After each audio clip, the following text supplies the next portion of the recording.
What's up, She's Not Selling Sisters? We have two incredible guests in the podcast studio today, Mason and Skye. They have such an insane journey, the ups, the downs, the all in between, the messy middle. I cannot, honestly, this hour flew so quickly. I cannot wait for you to watch this one. Leave us a comment, like, subscribe, tell us what you learned from them, and we definitely need to get them back for a part 2. See you inside.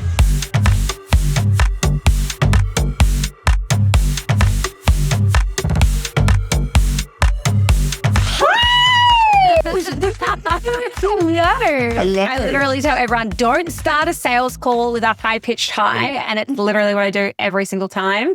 Guys, what's up? I've got two very, very, very special guests in studio today, the lovely Skye and the ever so handsome Mason. Hey guys.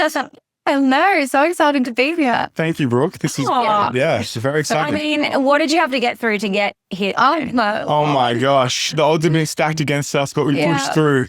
Yeah, it was crazy. This is our first time in Bali. Fresh. We're about 2 hours away, and it was raining, flooded roads. We had about 4 cars cancel on us. Yeah, and we were losing hope at that point. Yeah, I know. Okay. Your message was basically we're not coming. Yeah, basically. No. Yeah. We were looking at each other. I was laying in the cat and be what are we going to regret more? Going and getting halfway stuck or whatever, or not going, not doing the podcast. It was so easy just to not come, but it was well, we knew when we're back in Melbourne, we'd be man, I wish we did that. You consequenced yourself. Exactly. No, I think you did. Sales. I think you did, because I wasn't reading the messages between you and Skye, but it just sounded like you were just no, we're doing it today. Yeah, I bulldozed. So that was that. And see, guys, I didn't bulldoze. I was like, is that a scooter? Yeah, great, scooter. Let's go. Book it. Yeah, done. Now we. Yeah. So welcome, guys. I'm really am really. I'm super excited to share your guys' journey, because it's been just some of the stuff that you were sharing with me on Saturday. I was like, oh my God, I'd love for everyone to hear what you've been through. Yeah. So firstly, introduce yourself so everyone knows who you are and why you're on the pod. Yeah. And then we'll get into some of your story and all of that stuff. Perfect. Well, we're Mason and Skye. Oh. We're here. We're always together. We're a duo. We were saying, because we had a friend who came to Bali on a solo trip, and we're together, and we say us being together is a solo trip. That is our solo trip. We're just two peas in a pod. Yeah, you really are. Going to the gym and doing all these things by ourselves. We're we just do that together. You're literally the same person, but in the most beautiful way, not creepy. Yeah. But just you are the same person. I would never just be able to even when we had our one-on-ones, you would always be in the background. I was popping in. It's so fun getting to do this journey together as well. Yeah, definitely. So who started sales first? Walk us through how you got into the industry. Gosh, good hell. Yeah, well, this was a couple of years ago where I had never even heard of sales.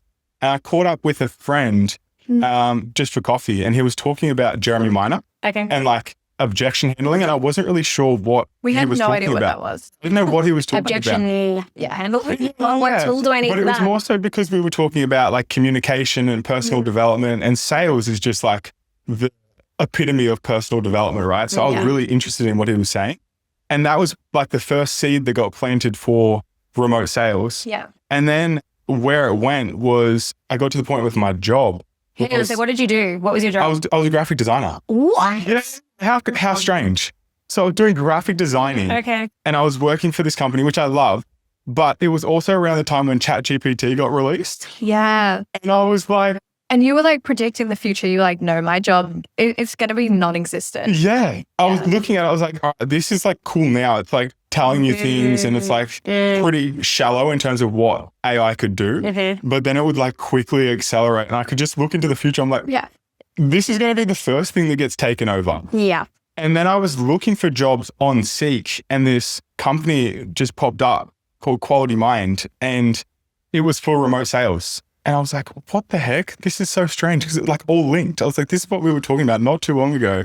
And now there's this job opportunity. So how long ago was this? This was 2 years ago. Or just under 2 years ago, yeah. So just to clarify for everyone, 2 years ago, you could be a graphic designer and apply for a remote sales job and get it. You got it, right? I'm assuming you got the job. Yeah, okay. Well, it's interesting how I got the job, because it was just on Seek, right? And there was 50 applicants, so many applicants, probably more. And I was how am I going to separate myself? Because my only past like sales experience was working at Platypus Shoes. Where I would sell on the board and then try to upsell socks and shoe sprays and all that. Sales rep Platypus though. Where I learned so much about communication and like, tapping into people's desires to be able to get them, the more expensive shoes, like the Tims or the Docs, Wow. And I was like, that's my only sales experience. How the heck am I going to get this job? So you sold him a pair of shoes?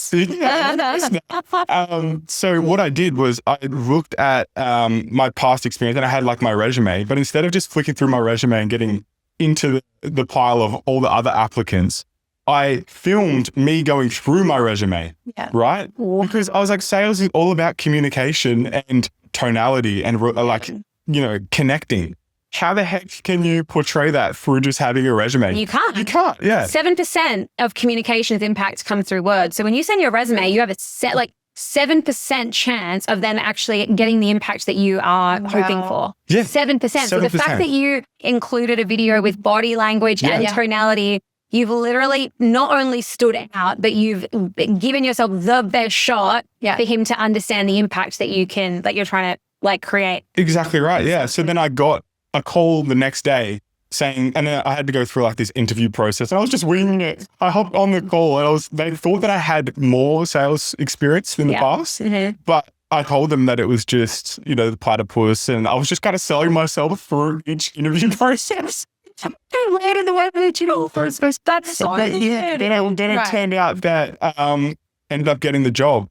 And it was a lot because it was for a startup, right? Okay. And I think that working for a startup is one of the best things that you can do because you're deep in a business. You're not just one part of the business. It's like you're deep into all of it. See all the parts, all the cogs that need to be turning in order for you to wow. Honestly, yeah. So I was doing the setting, like outbound setting for B2C and because it's a mental wellness company, right? So I was doing the outbound setting for the people who wanted to develop their mindset. Yeah. And then also doing the outbound setting for the people who wanted to start a business opportunity, helping people with their mindset. And then I was also doing the closing for both as well. Yeah. And so it's just like everything at once. Yeah. And looking back at it now and looking at just like what the industry standard is for what people do, I didn't realize how spread I was. But you just grow so much. I remember...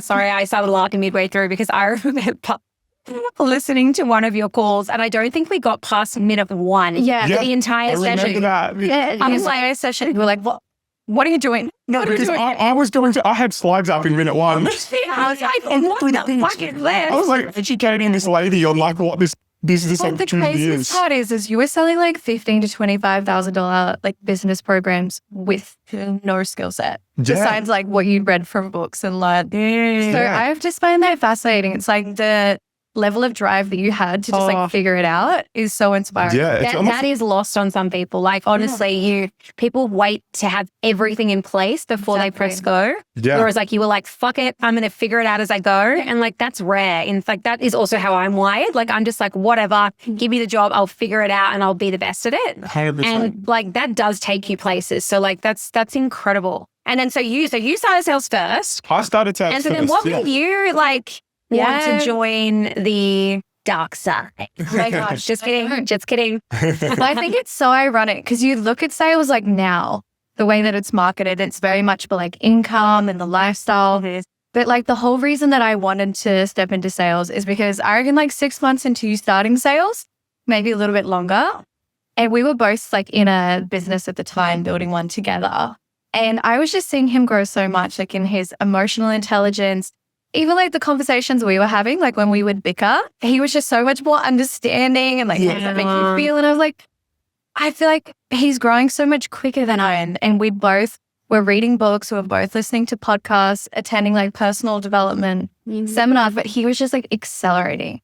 And I was like, if I don't step into sales, I'm going to get left behind. Yeah. So I was like, I need to level up right now. So then I remember I went onto YouTube and typed in like sales, because we didn't really know it was called remote closing then, right? Like, No. I think it was just like a sales job that was remote for you. It wasn't really remote. It wasn't labeled as remote sales. It was just like sales. Yeah. And then I looked it up and it was so dry on YouTube. Like there was nothing on there. And then I reckon it was a week later, your podcast with the Unemployables Club thing. And I was like, who is this baddie talking about sales? Yeah. It was like how I hit like a $20,000 a month, moved my family to Bali. Yeah. I was like, what? What is this? And I remember I listened. I was probably like 20 minutes in and I go onto your link and like book a call with you immediately, sign up for the school platform. And it was just like, oh my gosh, it was so exciting from there. Yeah. Everything from there is just taken off. It's crazy. I mean, like, gosh, we're only just scratching the surface on like your, like, I guess your story about getting into the industry. Yeah. Have you had smooth sailing experiences since joining like the... Honestly, sales is exposing. Oh, it is so exposing because Perfect. you're helping people through like onboarding or like buying something with their hard-earned money that they trade their time and energy for, which is their most valuable resource. Yeah. And you're helping them go through this process where you're on a call with them to get them into like the opportunity if it's the right fit for them, right? Through that process, you have to have the emotional intelligence to connect with them and help them through these limiting beliefs that they may have that have been built up for decades. Yeah. And like walk them through it to help them see it from a different angle. It's not about like selling them into it or like getting them into it. It's about like helping them see it from a different perspective. So And true. through that process, you have to be looking at things from a different perspective as well, right? Yeah. So it's like you have to go internal and like rewire yourself to be able to help other people through these challenges. Facts. Totally. Yeah. Absolutely. Like imagine the incongruency, right? Someone is scared, they've got a fear of failure, and you have a fear of failure too. Yeah. Like, who are you to be able to walk someone through like overcoming that limitation and holding them to a higher standard when you have that yourself? Yeah. You will naturally find that will come out in your body language, in your tonality. You won't have any conviction in what you're saying or what you're asking them to do, and they will feel it. Yeah. They feel it. They feel Even if you have all the right word tracks, you say the right words. You got the Mario ball. Yeah, I had that with like money initially. Like I remember, and I think I had a conversation with Scott about it. It was like, your close rate's good, you know, everything else is good besides your cash collected. Like what's going on? And I just had this internal belief that nobody had money. Like nobody had savings. Yeah. Like my family, they would always talk about like the price of petrol and the price of groceries. And I genuinely believe that nobody had savings. Yeah. So then, like Mason said, I had to go internal because I'm like, everyone else's cash collected's way higher. Yeah. They're speaking to the same people. And then when I went internal and I had to like contradict that belief, and I was like, hey, I've got savings. I invested when I didn't have savings. Like, how am I going to not give these people the opportunity to at least invest? And that just flipped everything for me. As soon as I just started assuming people had money, it was like piffs. It was like more cash up front, you know, and it put them in a better position as well. Yeah. That's so amazing. It's so like such a good reminder. Like you have to do the inner work. I think in order for your external to fall into place and you start hitting those high income months, like you have to be doing the inner work. 100%. And the inner work doesn't stop either. No. Like it's seriously has a funny way of just like, you know, like, It's so true. like I struggle with a scarcity mindset. I always have, same deal, like family, trauma, baggage that you carry, and you think you do the work and it passes and you're like abundant mindset, and then you go through a week. Did you see my story today where I posted the Batman thing? No. You have to just We've been on go mopeds. with my line. We've been out. So you know the scene in Batman, my favorite one that I talk about all the time, where you cut the rope. Oh, yeah, yes. So something that I recognized today when I actually posted it, because I talked about it, there's a bit just before he takes the jump where all these bats fly out of the cave and he's like almost about to fall off. And I was like, that is literally what happens when you decide to back yourself, or you decide like, you know, you've overcome your scarcity mindset. The universe has a funny way of being like, have you really? It's like a test. It's a test. Oh my God. It's a test. Agree more. And like in most people that would happen, they're like, oh my God, I'm doing it. And it's a sign. I'm going back down this hole, like fuck that. But in this particular scene, the bats fly out and he's like, I'm ready. and he takes the jump and he makes it. And I'm like, it's just so perfect because there's always the storm. There's always that one little test that they're like, really? Yeah. Like last week in She Sells, we had one of the worst weeks we've ever had in all transparency, just in terms of sales and cash collected. Yeah. And usually I would be freaking, like freaking. I'd be like, oh my God, this is going to be a bad month. I'm going to pay this. Blah, blah, blah. Like your mind just takes over. Yeah. But I found myself not being worried. I'm like totally in acceptance of just like, it's fine. What led you to have that type of mindset though? Is that just through going through that type of thing over and over again? Or was it? Yeah. It's like, it's just, I've got to break the pattern, right? Otherwise I'm going to keep doing it. Yeah. And the universe it'll cap. So I was capped for so long at just like receiving, losing, receiving, losing, receiving, losing. And every time this would happen, because it does, it ebbs and flows, I would go into like panic mode, be erratic, like be like, oh my God, I need to jump on sales calls again. Like just literally have a freak out. Yeah. And I've been completely calm and just so open and willing. Like even today we got our tax bill and I've just been like, what a pleasure. Thank you. Like I'm letting this money go and I know it's going to come back tenfold. So like, it's the inner work starting to show. I can feel it. It's not only just in my language to myself, it's in my energy. It's in how I'm showing up. I'm not speaking, like I'm not ringing like my business partners or I'm not like dumping it all on Scott. I'm just able to manage it better. Yeah. So yeah. I think that's what's so interesting about sales calls because they're so close. It's like the gate for just their whole mindset to flip on the other side. Yeah. And I feel like as a sales rep or someone who's on the calls, you almost have a moral obligation to help them get through that because everything from there just shifts their mindset. Like them just taking that leap and getting on the other side of the call, they put their money into it and it's scary and it's supposed to be scary. Yeah. But then that then shifts how they act in the future. And I remember like we weren't big investors into ourselves too much other than like books and just lower ticket stuff. I would say that our first big investment was into you, honestly. Yeah. Oh my God, that's so funny. Isn't that so interesting? And then it's just progressed where it was like, then we invested into someone who was like 3 times as much. And then recently we've got a mentor from America where we invested $25K USD into this mentor. And it was so scary. It's terrifying.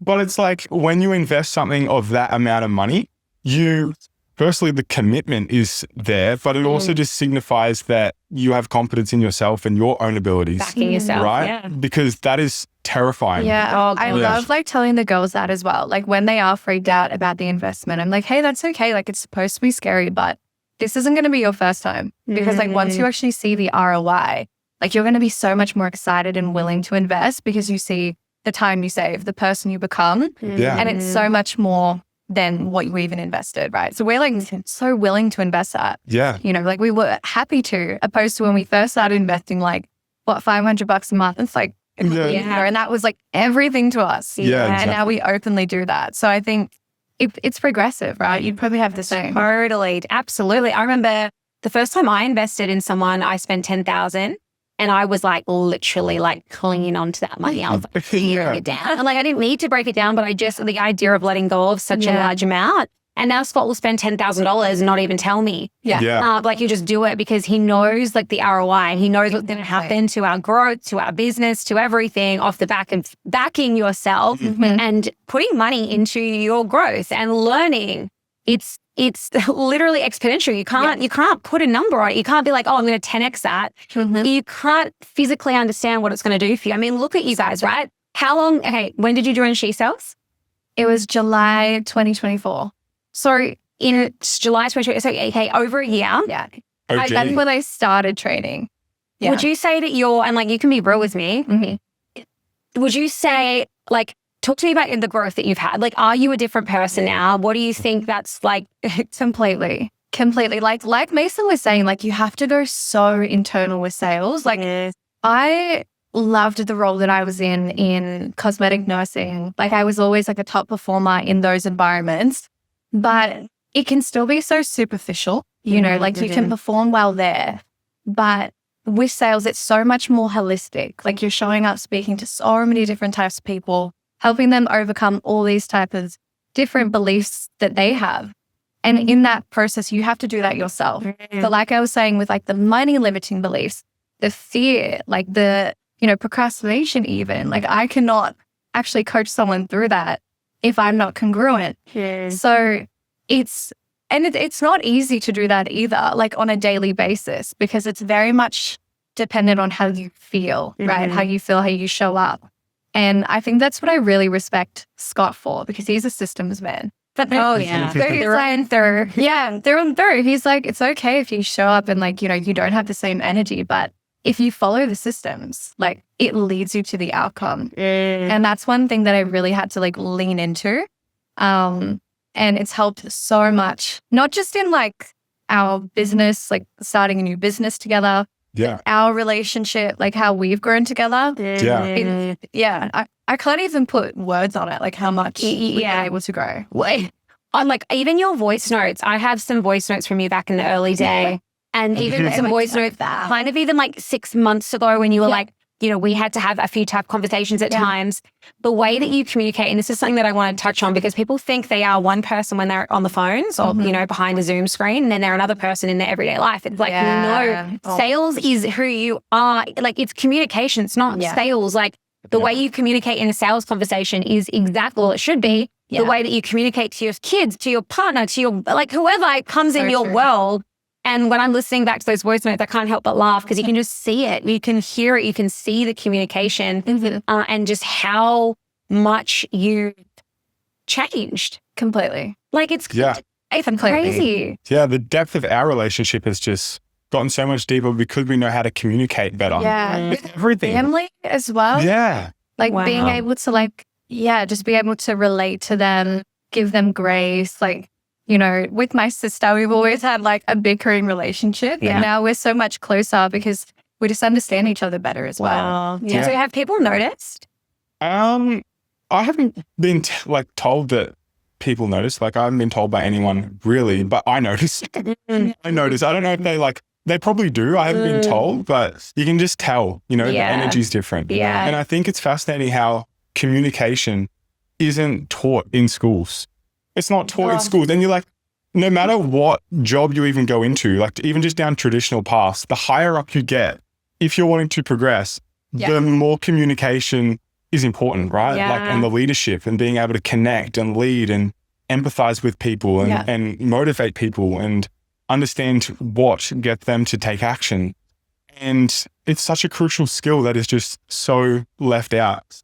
I look at like our parents or just older people, they've been speaking for so much longer than us. Like we're like 24, 25, but their communication skills aren't as good, right? So it's not about how long you've been speaking. It's the intentionality behind it. Exactly. Right? And you'll notice that older people, and this is, I'm obviously speaking, in my opinion, what I've experienced, older people will get triggered by how well you can communicate because they don't have the skills, they don't know how. And so their instant reaction to that is like, you need to respect your elders. And it's like, why do you think I'm being disrespectful right now? Because I'm asking you a question, or I'm not just accepting what you have to say. I'm actually probing and being curious. I'm challenging. I'm holding up a mirror. They don't know how to communicate. Yeah. Completely. So it is a skill. Yeah. And like you genuinely have to go out of your way to learn it, right? Yeah, definitely. Exactly. Yeah. So tell us about, so Mason, you started, let's go back, I'm circling back here. Yeah. You started with Quality Mind. How was that overall experience? I know you got to see the insides of the business. Yeah. In terms of like how many sales you made and like how the whole process felt to you. Do you feel like you were challenged? Oh, definitely challenged. Yeah, just because I was so spread thin. And I think this is what we were talking about earlier. It's that uninformed optimism where you just don't know what you don't know. So I was just doing everything and just like bouncing around. And I really enjoyed it. But it got to the point where I was like too spread thin and it was challenging. And then more recently, it got to the point where I realized that there's so much more to business than just sales. Like it's all these moving pieces together, right? Yeah. So that was like the birth of our new business, which is marketing and sales business. Right? Yeah, which is so exciting. So I was like to the CEO, I was like, instead of me working as a sales rep for you, how about I go into business for myself and help with the marketing and the sales and assist in that area. And then our growth has just developed even more so because even the marketing, it's the same as sales. Sales is like one-to-one, you're in a one-to-one Zoom call, but marketing's one-to-many, but it's still the same principles. Right. It's the psychology of like, what gets someone to take action, what piques their curiosity, what interests do they have, what are their desires, what pain points are they currently experiencing. It's the exact same thing. So the whole process has just been incredible because you are still just turning internal. Yeah. Always. Yeah. I often say sales is a vehicle. It's not like an end destination. Everyone that comes into She Sells and has their era in remote closing, they will become what they decide to do with that skill set and where their vehicle takes them is so dependent. And the fact that in just 12 months, you've both done remote closing, you're both still in remote sales, that you've now, it's kind of taken a bit of a detour down a different path, and you've started your own business, which I can almost guarantee that you're using every single skill that you've that you've learned in completely communication. Yeah. 100%. Absolutely. Because it is that congruency. It's like you have to install it into you. Yeah. It's not like you're even choosing to use it. Yeah. It's just like you have to use it. Right. So yeah, it's been a growth journey for sure. So when you, did you get to a point at Quality Mind where you were like, I need some help? For me, when I started remote sales, I also had that optimism that I actually like to say I was unconsciously incompetent. So I just didn't even know how bad I was. I just was like, I'm good. My mom says I can sell ice to an Eskimo. And so I kind of got a few wins, if you would even say that, but I sucked. Yeah. And so they got to a point where, and for me, it was receiving a message from AP, actually, a very stern voice note being like, you're going to be fired if you don't start to be better. Yeah. Wow. And so I was like, right, I need to get some help here. What was that moment for you? Yeah, no, very similar, where it was obviously there's KPIs that have to be met. And this was where I wasn't really investing into myself, right? And this was where I remember when Skye first signed up to She Sells, where she was listening to you in the kitchen, and it was out loud. And I didn't even think I was kind of thinking, I was making sales. I didn't think I needed help. And then Skye was listening to you in the kitchen while she was cooking. And I would walk past and I'd hear what you were saying. And I was like, hold on, what's this? It always interests me. I'm in a flow, and he'd pause it and go back and he'd take it away. And I'm like, no, I'm listening. What is this? I'm like, I need something like this, because I was kind of just, like you said, unconsciously incompetent, right? Yeah. Where I was just going off I'm a good communicator. I've got enthusiasm. That's what makes you a good salesperson. Yeah. Right? Yeah. But then I'm hearing all these structures and frameworks behind everything, and the cadence of the call and how to, take people through that journey. Yeah. It was a light bulb moment. It was oh my gosh, I'm missing so much. So I need to invest into myself. Yeah. And that was where I was like, Skye, hook me up with Brooke. I need to invest into this. So I think Ali spoke to you. Yeah, I think so. Yeah. No, it was both of you. It was both of you. I think so. So this was really early days for you. I think I was trying to give her the comms. So I was like, because Skye wasn't selling for She Sells yet. No, this was basically when I first started. Yeah. This was 2 to 3 weeks, maybe 4 weeks. That's right, because Ali spoke to you. So I couldn't have, so that's where it made sense that she spoke to you too. Okay, cool. Okay. And then I spoke to you when she couldn't close you. Yeah, no, that was really good. And then I got some coaching from Scott as well. Yeah. Which was so helpful. Just seeing that caliber of skill. Oh my gosh, yeah. That blew out mine. Yeah. He is there are people who obviously, there's coaches on Instagram, on TikTok or whatever that you learn from, and they make themselves very known that they're the best. And then you meet people like Scott, who's just not anywhere, he doesn't post on any socials, and he's just so fucking good. He's so much better than anyone that I've ever seen. Yeah. And the fact that our girls have access to him, I don't know if they really understand how, some do, but far out. The stuff that he comes out with sometimes, I'm just yeah. The Batman analogy belongs to, he created that. I've shared that with so many people, and they've been oh my God, and it came from him. And I'm that's really cool. One of the ones that sticks with me was where he was talking about how you're taking them through a hallway, and then there's different rooms on each side of the hallway. And prospects, when they're on the call, will often bounce around everywhere, right? They'll open doors that are irrelevant. Yeah. So it's you go into this door, and then you've got to try and figure out, no, don't go in there. Yeah. You know, because you want to keep it in Or alignment just have with like the the goal. intuition to not explore it. Yeah. You know, they say like interesting, not what is it, the concept? It's interesting, but it's not helpful. It's not relevant. Not relevant. Exactly. Like if you're selling, like the biggest one I always see is if you're selling fitness and someone starts talking about their like ankle injury and like their shoulder injury and you're like, oh, like, okay, there's a bit of pain there. I might explore this room. But like you end up just hearing this long-winded story about like how they've been to doctor after doctor on they've been prescribed this payment. And you're like, hang on a sec, I'm selling weight loss. Now we're talking about shoulder. Yeah. What ends up happening is you're diagnosing the wrong problem. Yeah. Then you get to the end and you start being like, cool, so weight loss. And they're like, oh, hang on. It's not comprehendo. Like, I want a shoulder reconstruction. And you're selling me weight loss program. Yeah. Exactly. Yeah. So it's very dynamic trying to figure out how to have like in the background the direction of the call while also having the emotional intelligence to direct the call. That's the challenging part. Yeah. It's like both. Yeah. Getting both, right? Yeah. They're just there yapping. Yes. Oh, yeah. They have no idea. They have no idea. They're just like, this is a nice conversation. I feel seen. I feel heard. That's how I felt like when we had our initial call. I remember you were like, she's going to sell you, you know, she's going to try and sell you. I was like, once you hop on that call, no. Okay. This is like a Tom sales rep, you know? That's what he said. It's going to be pre-sold. I was like, that's fine. I want to be sold. I'm like, that's cool. But it was such like an open conversation. Like I obviously had no idea what a sales process or a script even looked like at that time. I had no idea. But it was a beautiful conversation. Like I loved it. Yeah. They're helpful. They're so helpful when you're on the receiving end of it. Yeah. Because it's like a coach looking at your blind spots and saying, like, you're not looking at it this way, look at it this way. Yeah. And you like called me out on a few things. Like I remember I was a bit confused between nursing and a business we were doing and all these different areas. And then I was like, yeah, sales would probably help with that. And you were like, it's okay to just be a nurse. Like if you just want to do that, that's your passion. Like that's okay. And then it made me actually have like a moment of self-reflection and be like, I actually don't want that. The lean out. Yeah.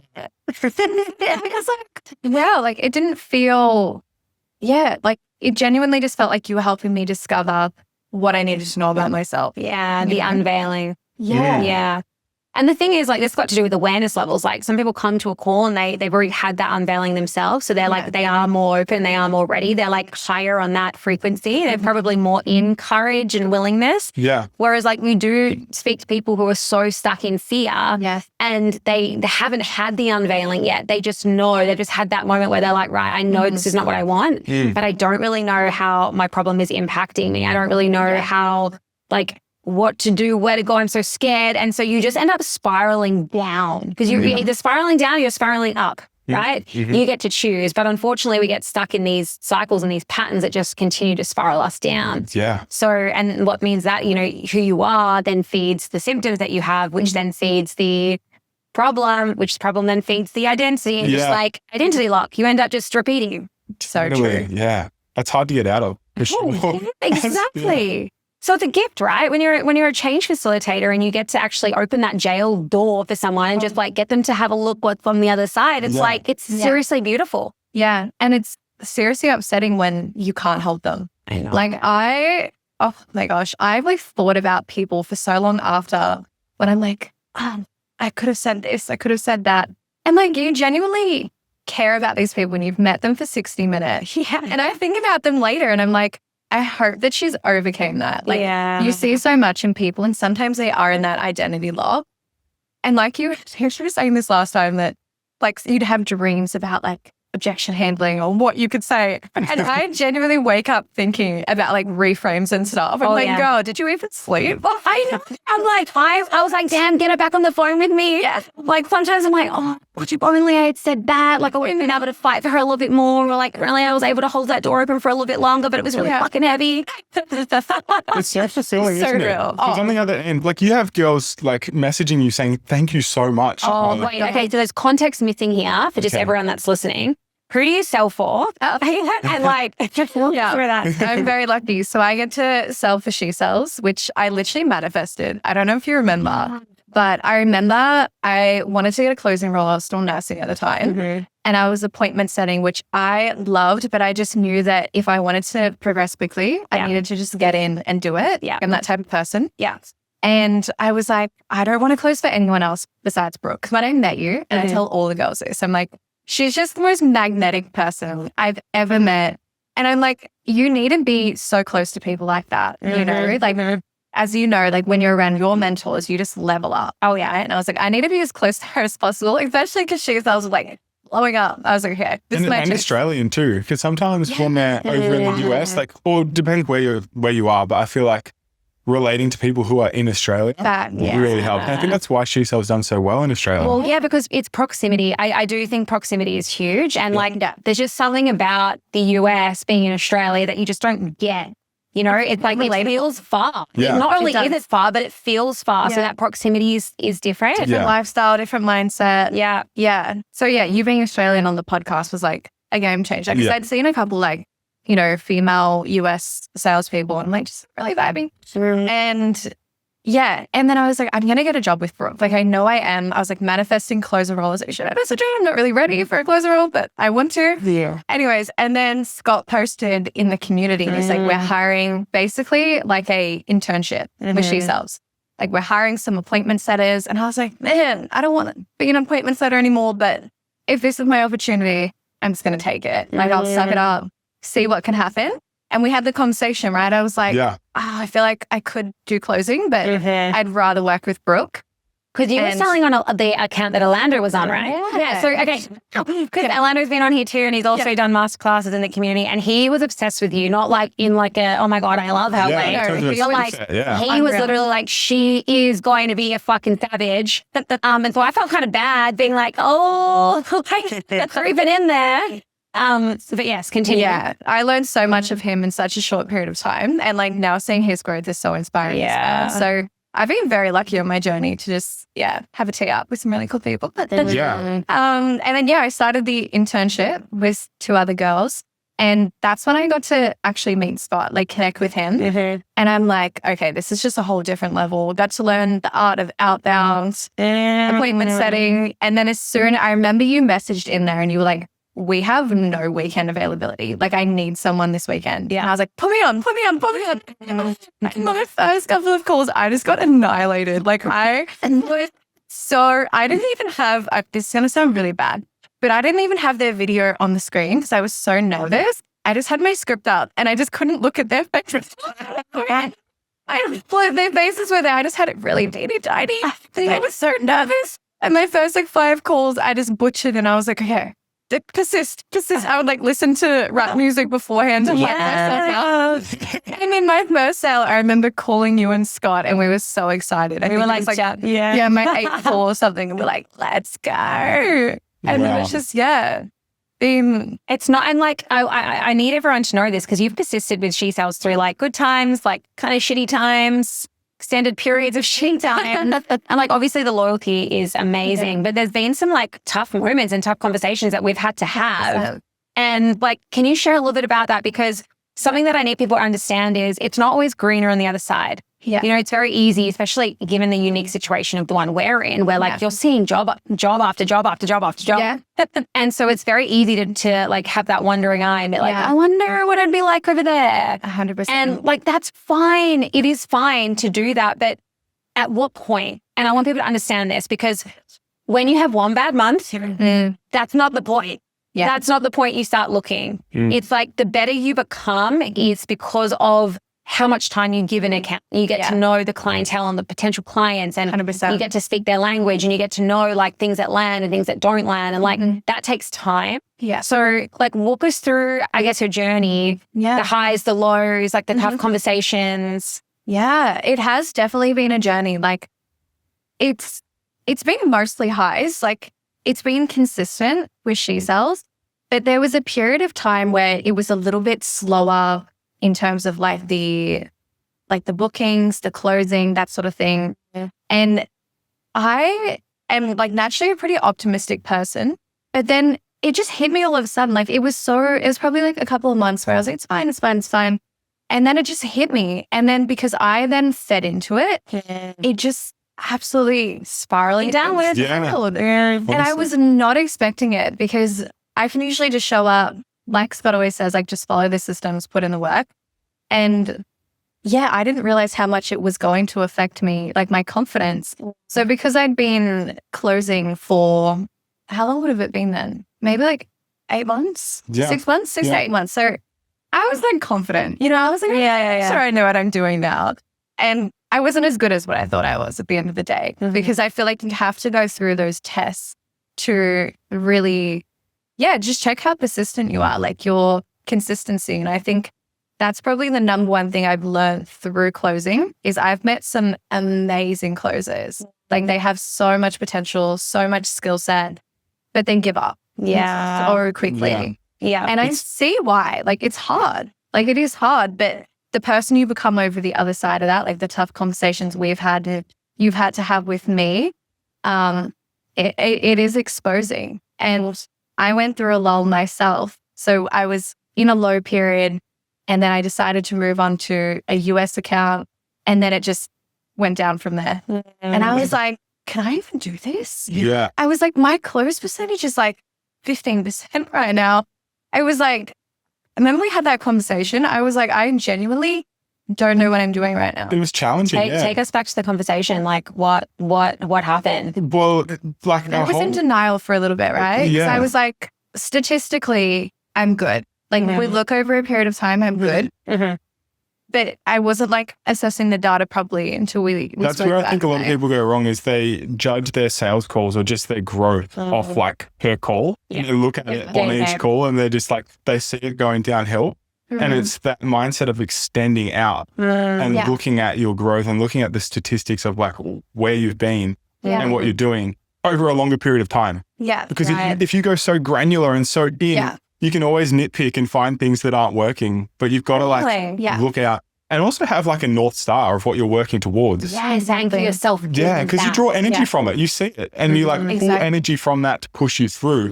But if you're so short-sighted and you're just going like, I want weekly comms, this, instead of looking at like the long-term skill set or what you're working towards long-term, then it's so easy just to fall into the pessimistic mindset of like, this isn't working. Yeah, I'm not good enough. It exposes all your wounds. Yeah. So like that conversation, was it a career ending conversation? It's like, should I go back to nursing or like, how did it go? Oh, no way. That's like, Okay. That road has been absolutely hard. Okay. Isn't that interesting though? Like you shift your path and you see how like the path that you were on, how it was like just not going to get you the outcomes that you want. Never. It's the wrong train. It's on a fixed path. Yeah, exactly right. Yeah. And that identity is just gone. Like you're just going through cycles of identities. But you'd be so surprised how many people step backwards. Yeah.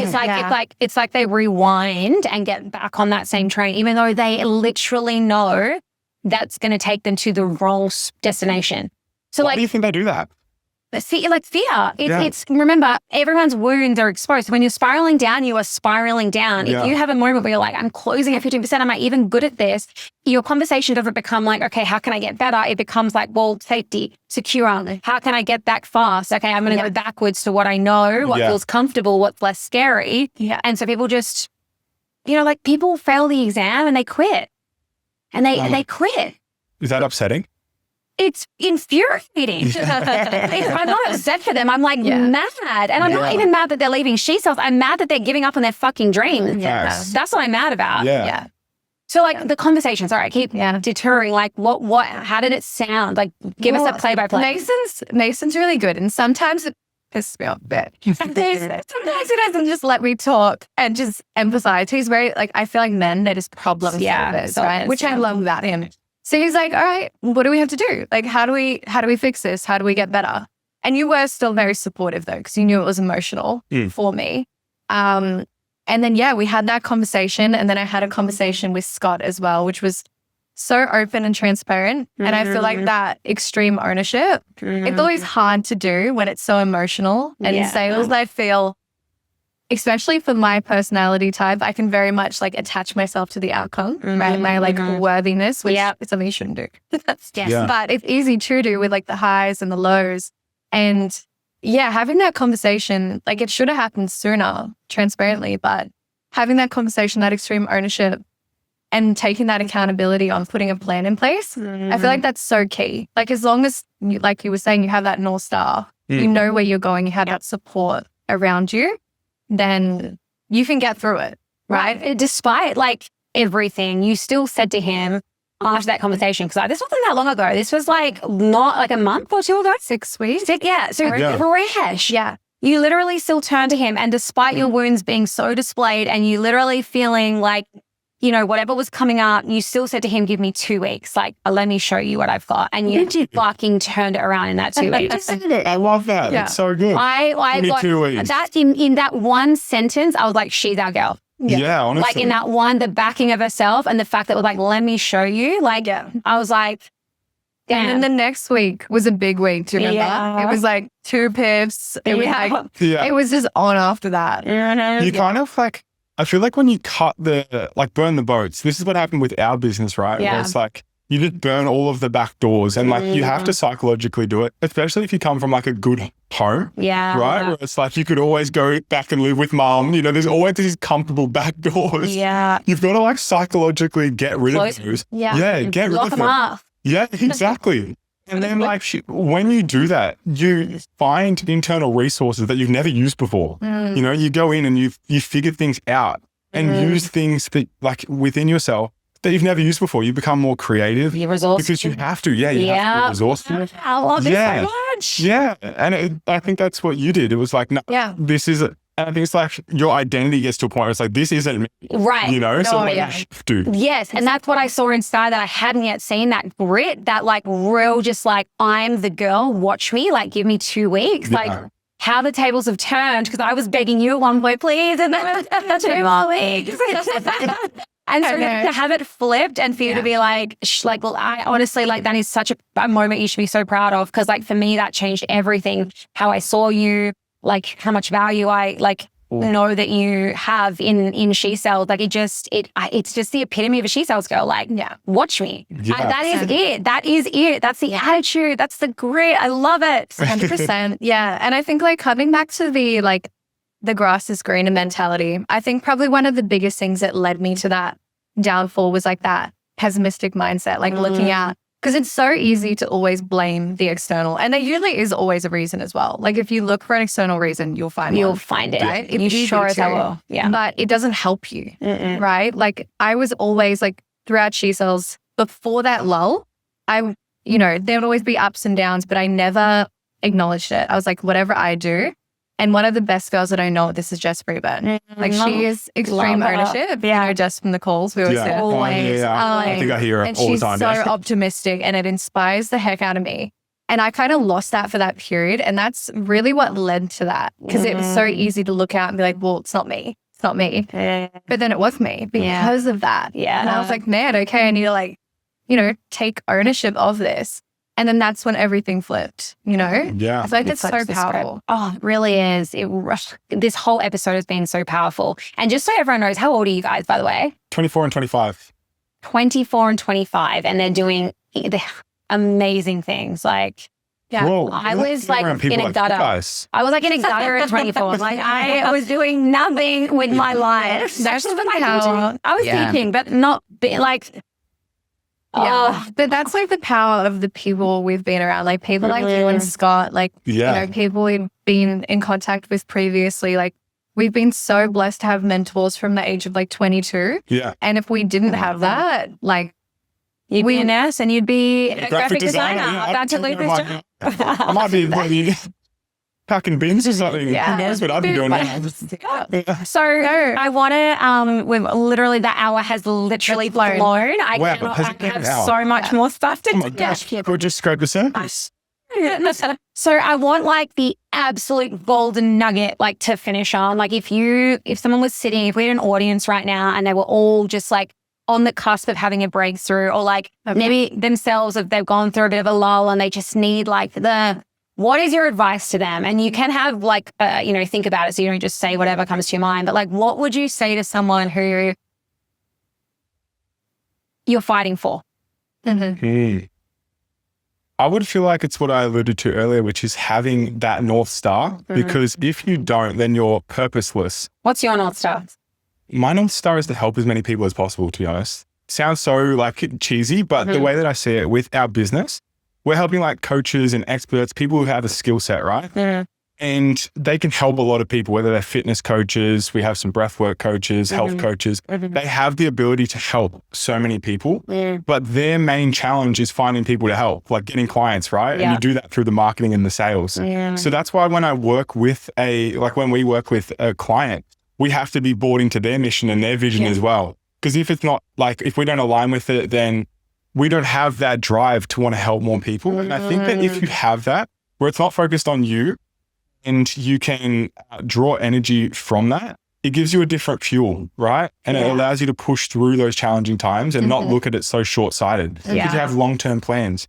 So I feel like if you don't have that, you're purposeless and you're just a slave to your emotions, just flowing in and out always, right? Of like just ups and downs. Yeah, there's no direction. You're like on the road, but you don't know where to go. So like What's that? Is it Katy Perry, where it's like drifting through the wind like a plastic bag? So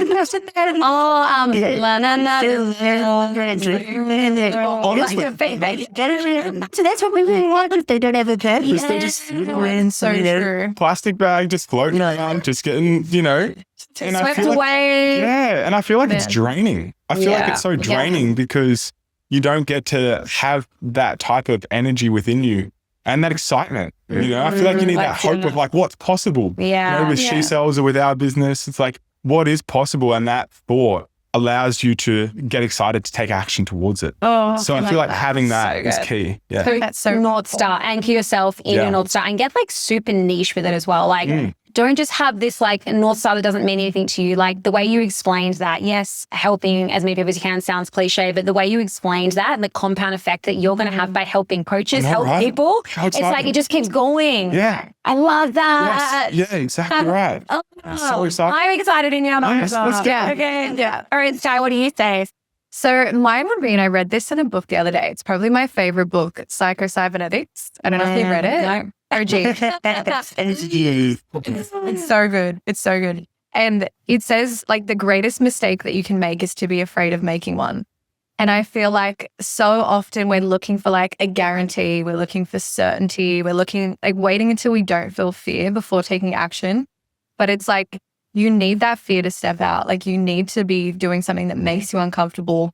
Otherwise you are just staying within your comfort zone in whatever you're currently comfortable with, which means staying the same, right? So it's like seeing that fear more as excitement, reframing it is so powerful. And I feel like people don't do that enough. No. I have actual goosebumps because you'll never believe. So when you walked into my classroom, above the door, I had this big saying. I made my, the TA, teacher's assistant, she cut out these letters, which took her days because they were massive letters. And it said, we welcome mistakes. I wanted them. Like I literally would get them to like say that a mantra to themselves, like I want to make mistakes. Like that's what I wanted them to do because it gave them the willingness, the courage to put their hand up and actually like talk and get a go. And so we welcome mistakes was my like classroom motto. What's that? That's so good. And in Psycho-Cybernetics, it says like a torpedo, like it course corrects. So it needs mistakes in order to find the target. If you're not even willing to move forward, then you're not going to reach your goal. Right? So you just fail by default. Whoa. So it's so powerful. And you know what people don't talk about is like the cost of inaction. So like the consequence, everything has consequences of you choosing to stay in your comfort zone. It's not just you get to be the same. It's actually like the rot and decay that happens as well. Going backwards. And going backwards, but also like your dream and what's possible start to feel further and further away. Completely. And like that's what they don't realize. They don't talk, no one talks about it. But also no one realizes the detriment, the consequence of actually choosing to stay the same, choosing to stay on the wrong train. Oh my gosh. 100%. Like you look at the optimism of like a little kid and they're like, I remember my little brother, he's like, I want to be a scientist. I want to be this. I want to be that. And then he got older. He's like, I want to be a tradesman. I'm like, wait, do you want to be like a scientist? And he was like, no, I just want to, And I'm like, man, it's so true. Like you do just lose touch to like the bigger goals that you had. And you start each year, like you just dream a little bit smaller. Because we hear things like, look at him. Like, it's really hard to get into like that. Like, you want to, like, why don't you just do something safe? Little seed. Right? Just and it's what no one prepares you to be the perfect employee. So of course you can't dream big. How often do you see in a classroom, they ask you, what do you want to be when you, how often do you see the word entrepreneur? Like you would never. Never. I, from experience, I can tell you not one single child told me they wanted to be a business owner, an entrepreneur, change the world. They wanted to be a nurse, a doctor, a firefighter, a policeman, which is fine. But like, come on. If we're going to prepare them for that, why can't we prepare them for being a business owner, an entrepreneur, and like actually introduce them to that language and just like, do you want to create a clothing brand? Do you want to change the world with like some kind of crazy invention? Like, what? Yeah, honestly. Yeah. Exactly. Oh, exactly. I love how passionate you get about that. Oh, so much. Yeah. You can tell you were teaching for years. Yeah, really. Guys, we need to get you back on because this is just like, it's not enough. Oh, no, I can't believe we've already finished. Like, I know the red light's going to cut. It's 6:04. Yeah, right. They're going to cut us off. They are. Thank you so much for sharing your expertise and your journey and being real and vulnerable. That's what She's Not Selling is all about. So appreciate you guys so much. Thank you so much, Brooke. So really grateful appreciate to be it. here. Yeah. Yeah.